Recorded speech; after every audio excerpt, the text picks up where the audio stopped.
Dealings with the Dead, number 45. In 1823, and in the month of May, something in my line caused me to visit the first ex-President Adams at the old mansion in Quincy. By some persons, he was accounted a cold man, and his son John Quincy even a colder man, yet neither was cold, unless in the sense in which Mount Hecla is cold, belted in everlasting ice, through liable, occasionally to violent eruptions of a fiery character, as I was taking my leave, being about to remove into a distant state. My daughter, between 5 and 6 years old, stepped timidly towards Mr. Adams, and placing her little hand upon his, and looking upon his venerable features, said to him, "Sir, you are so old, and I am going away so far, that I do not think I shall ever see you again. Will you let me kiss you before I go?" His brow was suddenly overcast, his spirit became gently solemnized. "Certainly, my child," said he, "if you desire to kiss a very old man, whom it is quite likely you will never see again." He bowed his aged form, and the child, rising on tiptoe, pressed a kiss upon his brow. I would give a great deal more than I could afford for a fair sketch of that old man's face as he resumed his position. I see it now, with the eye of a Swedenborgian. His features were slightly flushed, but not discomposed at all. Tears filled his eyes, and if one word must suffice to express all that I saw, that word is benevolence. That same benevolence which taught him, on the day of his death, July 4th, 1826, when asked if he knew what day it was, to exclaim, "Yes, it is the glorious 4th of July. God bless it. God bless you all."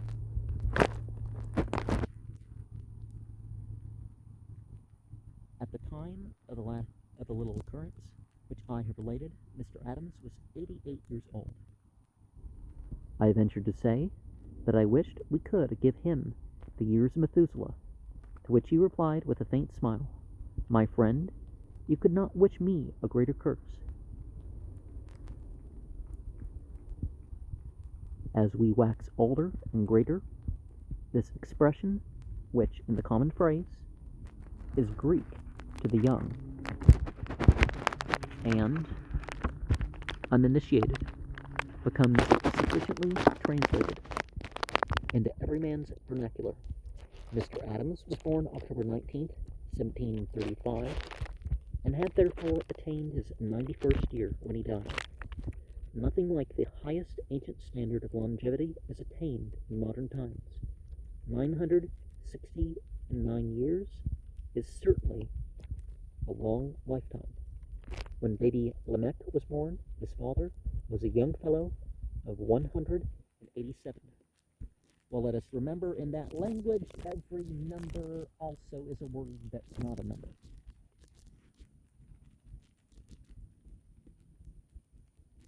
Weary work it must have been, waiting so long for one's inheritance. The records of modern longevity will appear, nevertheless, somewhat surprising to those who have given but little attention to the subject. The celebrated Albert de Haller, and there can be no higher authority, enumerated 1,111 cases of individuals who had lived from 100 to 169. His classification is as follows: 1,000 from 100 to 110, 60 from 110 to 120, 29, 120 to 130, 15 from 130 to 140, 6 from 140 to 150, 1 of 169.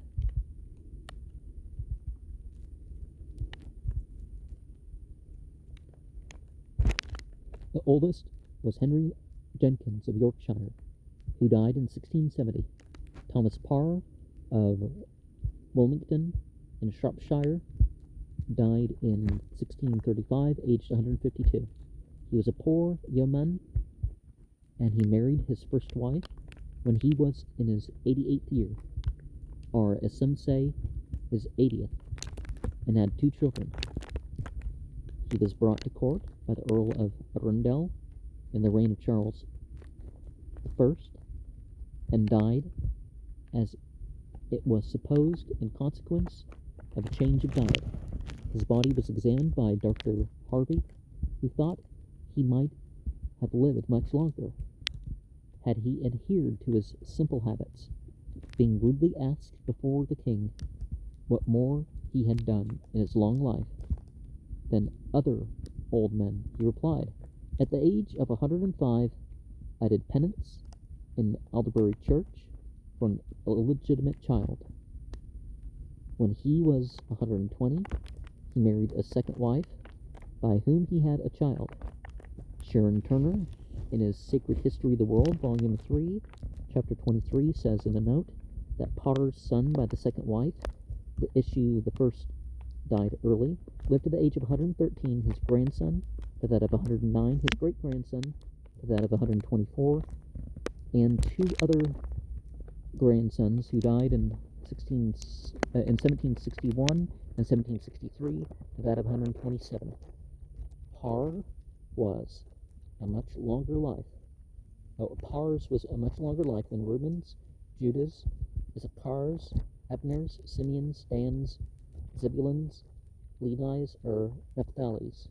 Dr. Harvey's account of the post-mortem examination is extremely interesting. The quaint lines of Taylor, the water poet, as he was styled, I cannot omit. Good wholesome labor was his exercise. Down with the lamb, and with the lark would rise. In mire and toiling sweat he spent the day, and to his team he whistled time away. The cock, his night clock, till day was done, his watch and chief sundial was the sun. He was of old Pythagoras' opinion that green cheese was most wholesome with an onion. Coarse Mechlin bread, and for his daily swig, milk, buttermilk, and water, whey and wig. Sometimes with a glen, and my fortune happy, he sometimes sipped a cup of ale most nappy. Cider or perry, when he did repair, ta Whitsun ale, wake, wedding, or affair. Or when in Christmas time he was a guest at his good landlord's house among the rest. Else he had very little time to waste, or at the ale-house huff-cap ale to taste. His physic was good butter, which the soil of Salop yields more sweet than candy oil, and garlic he esteemed above the rate of Venice. Treacle, or best Mithridate, he entertained no gout, no ache he felt. The air was good and temperate where he dwelt. While mavises and sweet-tongued nightingales did sing him roundelays and madrigals, thus living within bounds of nature's laws, of his long-lasting life may be some cause. From head to heel his body had all over a quickset, thickset, natural hairy cover. Isaac lived to the age of 180, or 5 years longer than his father Abraham. I now propose to enter one or more well-known stackers of modern times, who will beat Isaac by 5 lengths. Mr. Easton of Salisbury, England, a respectable bookseller, and quoted as good authority by Turner, prepared a more extensive list than Holler of persons who had died aged from 100 to 185. His work was entitled Human Longevity. 1,600 of his cases occurred within the British Isles, and 1687, between the years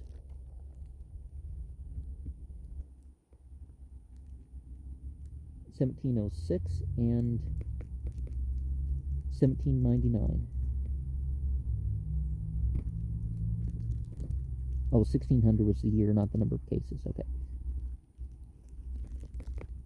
Counting the years there. He sets down three between 1700, three between 170 and 185, giving their names and other particulars. Mr. Whitehurst's tables contain several cases, not in Mr. Easton's work, from 134 years to 148. Some 20 other cases are stated by Turner from 130 to 150. I refer historically to the case of Jonathan Hartop, not because of the very great age he attained, but for other reasons of interest. 1791 died Jonathan Hartop, aged 138, at the village of Aldborough, Yorkshire. He could read to the last without spectacles, and play at cribbage with the most perfect recollection. He remembered Charles II, and once travelled to London with the facetious Caligru. He ate but little. His only beverage was milk. He had been married 5 times. Mr. Hartop lent Milton £50, which the bard returned with honour, though not without much difficulty. Mr. Hartop would have declined receiving it, but the pride of the poet was equal to his genius, and he sent the money with an angry letter, which was found among the curious possessions of that venerable old man. On the 4th of July, 1846, I visited Dr. Ezra Green in his residence in Dover, New Hampshire. He showed me a couple of letters which he had received a short time before from Daniel Webster and Thomas H. Benton, congratulating him on having completed his 100th year on the 17th of the preceding June, the anniversary of the Battle of Bunker's Hill, and remarked that those gentlemen had not regarded the difference between the old style and the new. He told me that in 1777 he had been a surgeon in the Ranger with John Paul Jones. Upon my taking out my glasses to read a passage in a pamphlet to which he called my attention, he told me that he never used spectacles, nor felt the need of any such assistance in reading. Dr. Green died 1847. He graduated at Harvard in 1765. At the time of his death, every other member of his own class, numbering 54, was dead. Previously to 1765, 2,075 individuals were named upon the catalogue. They were all dead at the time of his decease, though he died so recently as 1847, yet from the year when he graduated, 1786, a period of 20 years of 773 graduates, 15 only appear upon the catalogue of 1848. Without the fatal star, one of the 15, Harrison Gray Otis, has recently died, leaving 3 survivors only in his class of 1783, Asa Andrews, J.S. Boyce, and Jonathan Owens. Another of the 15 has also recently died, being the oldest graduate, Judge Timothy Farrar, of the class of 1767. The oldest living graduate of Harvard is James Lovell, of the class of 1776. I send my communication to the press as speedily as possible, lest he also should be cut off before